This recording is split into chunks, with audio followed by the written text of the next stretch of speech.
It's time to shine. Hey, the Untold beef between Allen Iverson versus the NBA. I'm pretty sure this video is going to have something to do with the dress code bullshit that they tried to do. Allen Iverson, shout out AI. You the reason why players can be who they really want to be. Let's get straight to this video, man. Off a 2-day break. Got to get my mental right, but we back at it again for y'all. Let's get it. Bop. When you think of Allen Iverson, there's a lot of things that come to mind. His excellence on the court, his ridiculous handles, his crossovers, his fashion sense, his spectacular playoff run in 2001. On and off the court, he was one of a kind, a guy who had arguably the biggest cultural influence on the modern NBA game.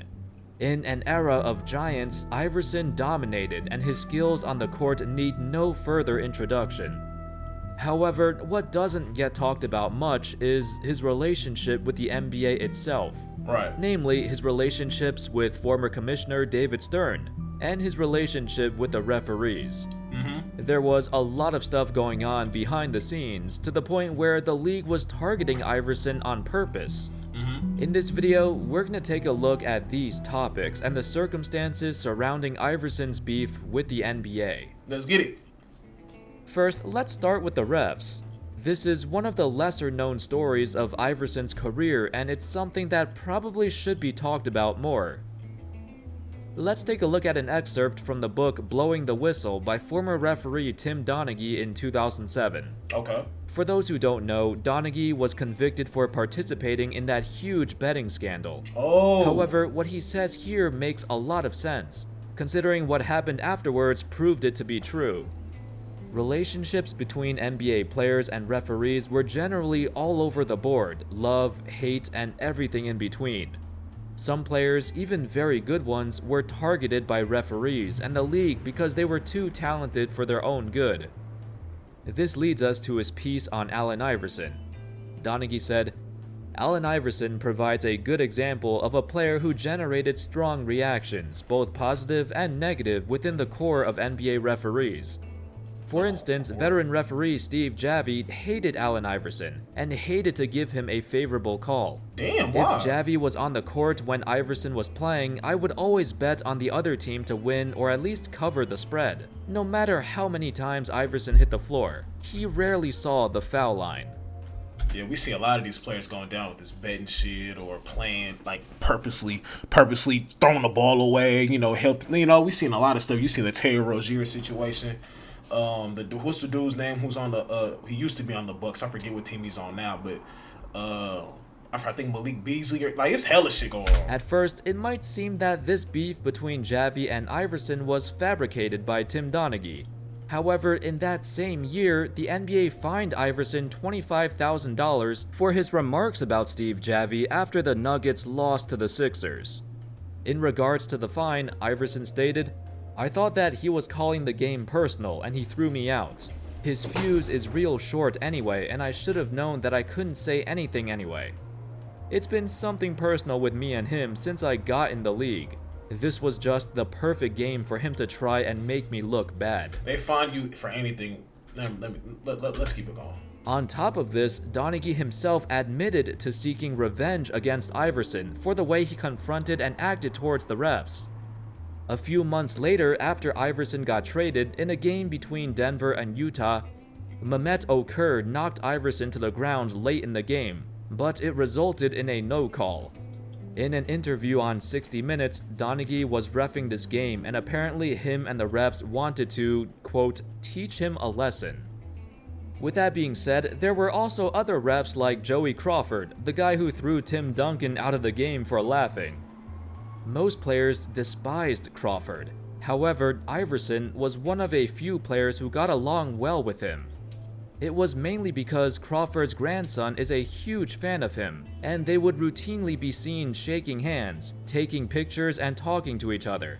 Crawford would call the game more favorably in Iverson's favor. Regardless, the real issue here is that the refs basically called the game differently depending on their relationship with certain players. That's been speculated to happen across all major sports, but this was the first time in the NBA where it was confirmed that it happens. In the early 2000s, when the Sixers were making deep pushes into the playoffs, Iverson himself has stated numerous times that the refs were out to get him. But nobody believed him. Nobody really cared about what he was saying. And the perception of him at the time was that he was just crying wolf. And he's already getting a lot of free throws anyway. However, it wasn't until years later in 2007 where this was all revealed to be correct. So Iverson wasn't lying. Some refs were certainly out to get him. Now, the second part of this beef was directly between Iverson and David Stern himself. Alright, let's get it. From when he entered the NBA as the #1 pick to his retirement in 2010, Stern and the NBA executive... Iverson really retired at 34, I think. And they say he retired because he wasn't coming up. I don't know. It was a bunch of stuff. Like, clearly he wasn't averaging over 25 anymore. But it was, I guess, him fitting into a new role. And he like, bro, I'm a 4-time league MVP. Or I'm not league MVP. I'm a league MVP, 4-time scoring champion. I don't know any of those that come off the bench. Woo. You know, I feel like what Russell Westbrook is doing now, that's something AI could have did. Like, I can't say could have or couldn't have did, but that was something that I think was probably being asked of him. I could be wrong. Y'all can let me know in the comment section, but I could be wrong. You know, I think that's really, like, you know, it's probably hard for players to, a lot of players really can't adapt into, I guess you could say, a lesser role. Because it was like, I think that first year in the Nuggets, after that first year on the Nuggets, that's when it was like, it was over with. Like, after he got traded and shit, they pulled the plug on that. They traded him. I think where'd he go after that? Did he go to Detroit and then to Memphis, then back to Philly, some shit like that? Executives never viewed Iverson in a positive light. Yeah. We know they this. They did not like his image or the trends that he set in the NBA. Mm-hmm. During the 2000 offseason, Iverson recorded a rap single called 40 Bars. This would be immediately condemned by David Stern, and he did not want Iverson to release it as it did not conform to what he wanted the NBA's image to be.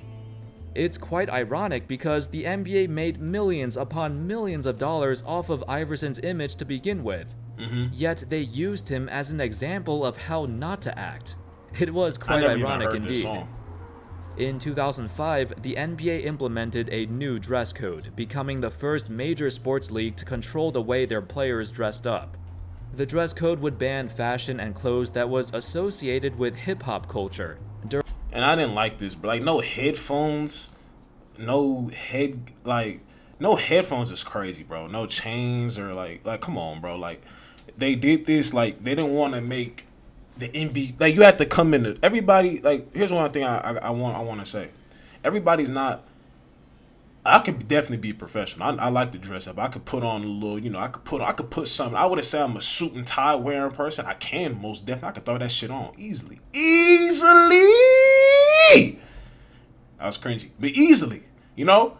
But I don't want to come into a game every day like that. There's some days I come chill, Nike sweatsuits on. Some days, if I am a chain wearing person, wear a chain, got a watch on, a hat, whatever. You know what I'm saying? Like it's not like I'm being myself. I don't want to come in looking like Michael Jordan because that's what Michael Jordan did. Wore a suit every time. Like that's not who I am. That's Michael Jordan. I'm me. You know what I'm saying? Michael Jordan was a heavy gambler. I'm not. That's Michael Jordan. That's not me. You know what I'm saying? This is me, and this isn't Michael Jordan.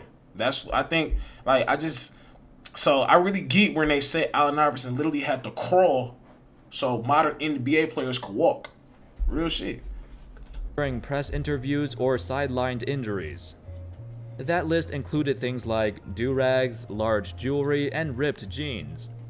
Iverson was almost exclusively the reason for the league implementing this, as his fashion sense popularized this league-wide trend. And it was going in a direction that Stern did not like. In 2008, Iverson was not even invited to Team USA for the 2008 Olympics in Beijing, despite having one of the best seasons of his career.